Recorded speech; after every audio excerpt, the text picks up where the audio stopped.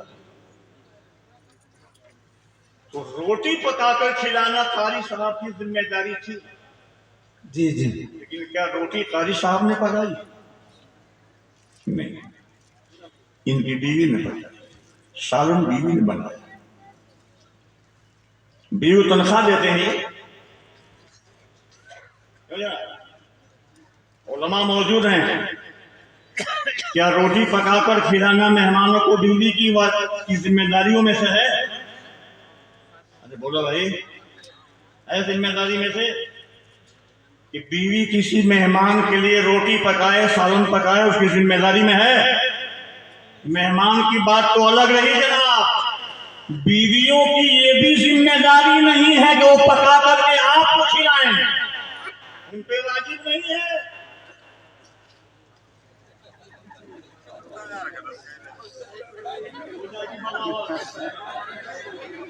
سن لو غور سے تم لوگ، خواتین اسلام شرعی مسئلہ بتا رہا ہوں. یہ مولانا لوگ گھبرا رہے ہیں.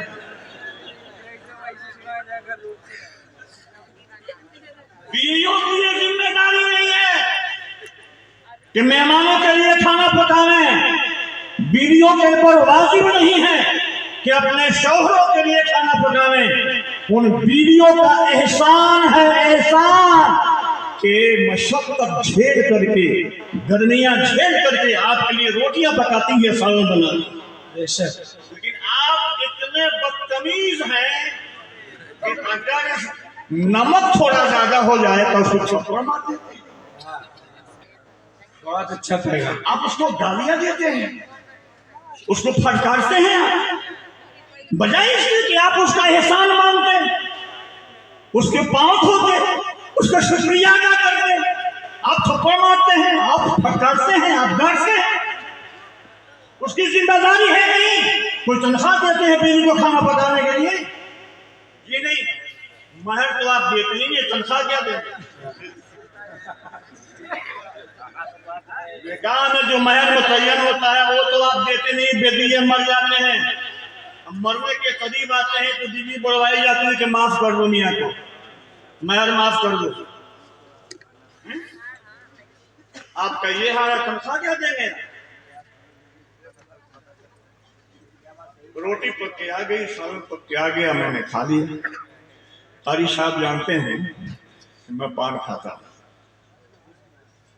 انہوں نے اپنے بیٹے سے کہا، بیٹا چوک جاؤ، پان لگوا لو. حضرت پان کھاتے ہیں.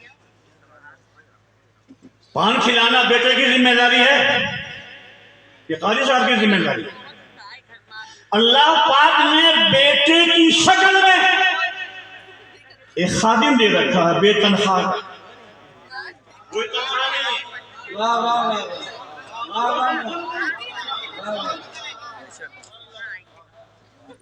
بے تنخواہ کا خادم دے رکھا بیٹے کی شکل میں قاری صاحب کو. کوئی تنخواہ نہیں. اب بہن میں کھلاتا ہوں، پلاتا ہوں، کپڑے پہناتا ہوں، دوائی علاج کرتا ہوں، پڑھاتا ہوں، تو جناب یہ آپ پر واجب ہے. بچوں کو کھلانا، پلانا، کپڑے دینا، ان کو تعلیم دلانا، ان کے دوا علاج کرنا، یہ مردوں پر یعنی باپ پر واجب ہے، ضروری ہے. تو آپ اپنا حق ادا کرتے ہیں، واجب ادا کرتے ہیں، لیکن آپ کے مہمان کے لیے پان لانا اس کی ذمہ داری نہیں ہے، اس پہ واجب نہیں ہے. وہ جا کے لا رہا ہے، آپ کے مہمان کی خدمت کر رہا ہے، گویا وہ آپ کی خدمت کر رہا ہے. تو اللہ رب العزت نے بیوی کی شکل میں، بیٹی کی شکل میں، بیٹا کی شکل میں آپ کو خادم دے رکھا ہے جس کے لیے کوئی تنخواہ. بولو کس کے پاس بیوی نہیں ہے بھائی؟ سب بیوی والے ہو جتنے شادی والے ہیں؟ کس کے پاس بچے نہیں ہیں؟ تو میں نے کہا کہ تیسری ضرورت جو ہے وہ خادم کی. چوتھی ضرورت خادم. اللہ رب العزت نے ہر ایک کو خادم دے رکھا، سب کے پاس خادم. غذا، لباس، مکان، اور اس کے بعد کیا کہا تھا میں نے؟